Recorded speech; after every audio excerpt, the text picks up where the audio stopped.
નદીના 1.40 લાખ ક્યુસેક પાણી છોડાતા આણંદ જિલ્લાના 14 ગામોને એલર્ટ કરવામાં આવ્યા હતા।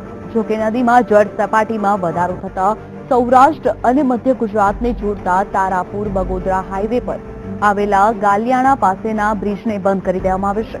બ્રિજ પરથી વાહનોના પ્રવેશ પર પ્રતિબંધ લગાવી દેવામાં આવ્યો છે, ત્યારે નદીની જળ સપાટી 13 મીટરથી ઉપર પહોંચતા આસપાસના ગામોને પણ એલર્ટ જાહેર કરાયા છે।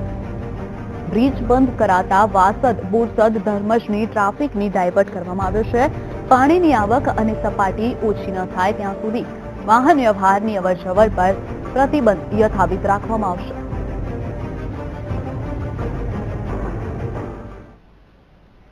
પુલ એટલા માટે કે કોઈ જાનહાની ના થાય, એને નુકસાન ના થાય, એના માટે સેફટી માટે બંધ કરવામાં આવે છે। તારાપુરના અને ખંભા તાલુકાના 2 ઇફેક્ટેડ ગામોમાં દરેક ગામે જિલ્લા કક્ષાએથી ક્લાસ 1 અધિકારીઓના ગામે નિમણૂક આપી અને ફરજ બજાવવામાં આવે છે હાલમાં, અને પરિસ્થિતિ અંડર કંટ્રોલમાં છે।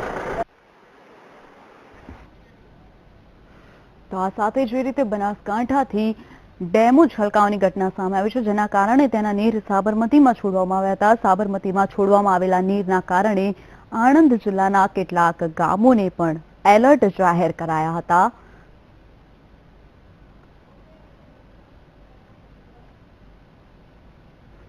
જેના કારણે વાહન વ્યવહાર પર અવરજવર પ્રતિબંધ મૂકવામાં આવ્યો છે।